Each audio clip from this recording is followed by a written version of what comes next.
एक रहस्यमयी रात थी जब पूरी नगरी को एक अद्भुत शांति ने घेर रखा था। समुद्र की लहरें जैसे किसी रहस्य को कानों में फुसफुसा रही थीं। उसी रात एक ब्राह्मण को स्वप्न आया जिसमें एक दिव्य स्वर ने कहा, उठो, उस नीले देव की खोज करो जो स्वयं नारायण हैं और जिन्हें इस पृथ्वी पर प्रकट होना है। यही रहस्यमयी शुरुआत थी भगवान जगन्नाथ के अवतरण की, जिनकी कथा न केवल चमत्कारी है बल्कि प्रेम, भक्ति और त्याग से भी ओतप्रोत है।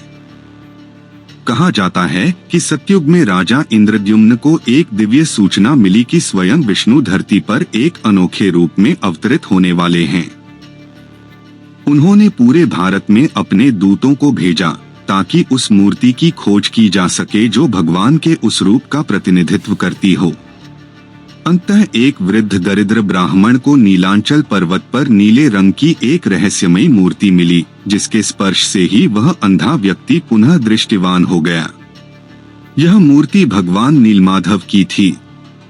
राजा इंद्रद्युम्न ने उसी स्थान पर एक भव्य मंदिर निर्माण का संकल्प लिया, लेकिन मूर्ति अचानक गायब हो गई।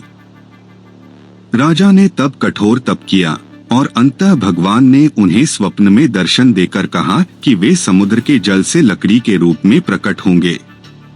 तभी एक दिन समुद्र किनारे एक दिव्य लकड़ी का टुकड़ा बहकर आया जिसे कोई भी हिला नहीं सका, सिवाय एक वृद्ध कारीगर के जो स्वयं भगवान विश्वकर्मा थे।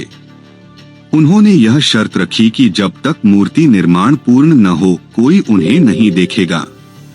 पर रानी गोंडिचा के अधीरता में दरवाजा खोलने से विश्वकर्मा अदृश्य हो गए और 3 अपूर्ण मूर्तियां रह गईं, जिनके हाथ पैर अधूरे थे पर चेहरों पर अलौकिक मुस्कान थी।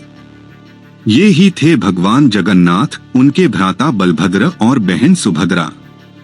ये मूर्तियां इस बात का प्रतीक हैं कि ईश्वर की पूर्णता हमारी सीमित दृष्टि से नहीं मापी जा सकती। जगन्नाथ का अर्थ है जगत का नाथ और उनकी लीला भी उतनी ही विचित्र है। पुरी में हर साल रथ यात्रा होती है जिसमें तीनों देवताओं को विशाल रथों में बैठाकर नगर भ्रमण कराया जाता है।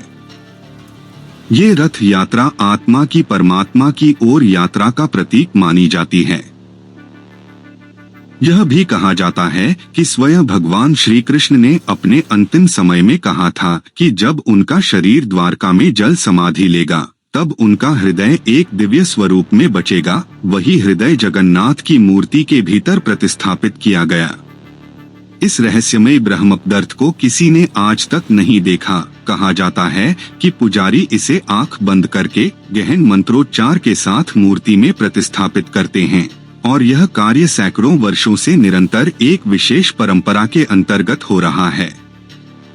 भगवान जगन्नाथ के मंदिर की अनेक रहस्यात्मक बातें हैं। मसलन मंदिर के ऊपर लहराता ध्वज सदैव हवा के विपरीत दिशा में उड़ता है।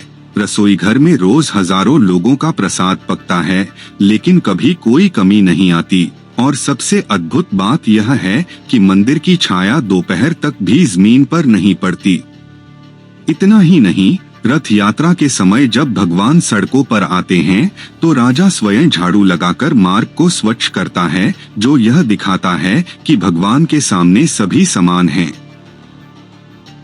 भगवान जगन्नाथ के नयन विशाल हैं, जैसे सारा संसार उनके प्रेमपूर्ण दृष्टि में समाहित हो और उनके अधूरे अंग यह बताते हैं कि ईश्वर सीमाओं से परे हैं, वे हमारी सोच से भी परे हैं।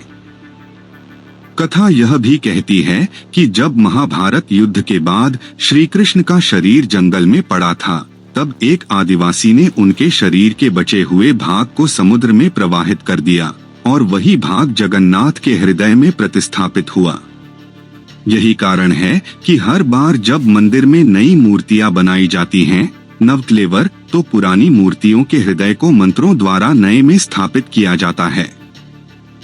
पुरी का यह मंदिर 4 धामों में से एक है जहां जाकर मोक्ष की प्राप्ति मानी जाती है।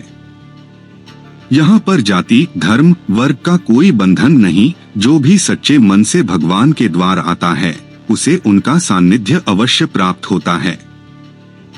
भक्त मीरा से लेकर चैतन्य महाप्रभु तक और संत तुलसीदास से लेकर आधुनिक काल के अनेकों भक्तों ने जगन्नाथ की महिमा का गुणगान किया है। इस मंदिर की सीढ़ियों पर बैठकर संत चैतन्य महाप्रभु भाव विभोर होकर नृत्य करते थे और कहते थे, यह कोई मूर्ति नहीं, स्वयं प्रेम स्वरूप भगवान हैं। और आज भी जब रथ यात्रा में करोड़ों लोग उमड़ते हैं तो ऐसा लगता है मानो भक्तों का समर्पण स्वयं सागर से भी गहरा हो गया हो। भगवान जगन्नाथ की कथा केवल एक देवता की नहीं, बल्कि उस विश्वास की है जो मानव को ईश्वर से जोड़ती है। एक ऐसा रहस्य जो युगों से चला आ रहा है और आज भी उतना ही गूढ़ है जितना उस रात जब समुद्र ने पहली बार ब्राह्मण के कानों में कहा था, नीले देव की प्रतीक्षा करो, वह तुम्हारे हृदय में प्रकट होंगे।